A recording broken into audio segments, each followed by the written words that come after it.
नमस्कार, आप देख रहे हैं गोरखपुरिया न्यूज चैनल और मैं हूं आपके साथ वैशाली। आइए रुक करते हैं आज की खास खबर पर। लोक आस्था के महापर्व छठ की शुरुआत आमतौर पर दिवाली के 6 दिन बाद होती है। लोग बेसब्री से इस महापर्व का इंतजार करते हैं। हिंदू धर्म में इसका बड़ा महत्व है। मुख्य तौर पर छठ पूजा बिहार, झारखंड और पूर्वी उत्तर प्रदेश के कुछ हिस्सों में मनाई जाती है, लेकिन अब बड़े पैमाने पर देश भर के कई राज्यों और विदेशों में भी मनाया जाता है।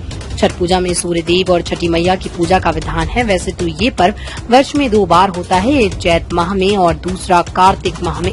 उनमें कार्तिक मास के छठ का विशेष महत्व है। महिलाएं ये व्रत अपनी संतान की सुख शांति और लंबी उम्र के लिए करती हैं। आइए जानते हैं छठ पूजा का प्रारंभ कब से हुआ, भगवान सूर्य की आराधना कब से शुरू हुई, इस बार छठ महापर्व कब से कब तक मनाया जाएगा। आइए जानते हैं सब कुछ। पौराणिक मान्यताओं के अनुसार त्रेता युग में माता सीता ने सबसे पहले छठ किया था। भगवान श्री राम ने भगवान सूर्य नारायण की आराधना की थी। द्वापर में दानवीर कर्ण और द्रौपदी ने सूर्य की उपासना की। इसके अलावा छठी मैया की पूजा से जुड़ी एक कथा राजा प्रियंवद की भी है, जिन्होंने सबसे पहले छठी मैया की पूजा की थी। मान्यता है कि छठ महापर्व पर माताएं अपनी संतान की लंबी आयु, अच्छे स्वास्थ्य और भविष्य के लिए सूर्य देव और छठी मैया की पूजा अर्चना करती हैं। इस दौरान महिलाएं 36 घंटे का निर्जला व्रत रखती हैं। यही वजह है कि इस व्रत को सबसे कठिन व्रतों में से एक माना जाता है। श्री राम और सीता ने भी की थी सूर्य की उपासना। पौराणिक कथाओं के अनुसार लंकापति रावण का वध करने के बाद भगवान श्री राम अयोध्या लौटे, लेकिन भगवान राम पर रावण के वध का पाप था, जिससे मुक्त होने के लिए ऋषि मुनियों के आदेश पर राजसूय यज्ञ कराया गया। तब ऋषि मुग्दल ने श्री राम और माता सीता को यज्ञ के लिए अपने आश्रम में बुलाया। मुग्दल ऋषि के कहे अनुसार माता सीता ने कार्तिक शुक्ल की षष्ठी तिथि को सूर्यदेव की उपासना की और व्रत भी रखा। इस दौरान राम जी और सीता माता ने पूरे 6 दिनों तक मुद्गल ऋषि के आश्रम में रहकर पूजा पाठ किया। इस तरह छठ पर्व का इतिहास रामायण काल से जुड़ा है।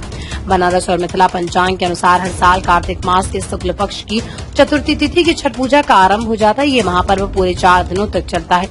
दीपावली खत्म होते ही छठ गीतों से इसका माहौल बनने लगता है। छठ पूजा का मुख्य व्रत कार्तिक मास में शुक्ल पक्ष की षष्ठी तिथि को रखा जाता है। इसी दिन नहाय खाए के साथ छठ पूजा की शुरुआत होती है। दूसरे दिन खरना होता है, वहीं तीसरे दिन संध्या अर्घ्य और चौथे दिन उगते हुए सूर्य को अर्घ्य देने के साथ व्रत का पारण किया जाता है और इसी के साथ इस पर्व का समापन हो जाता है।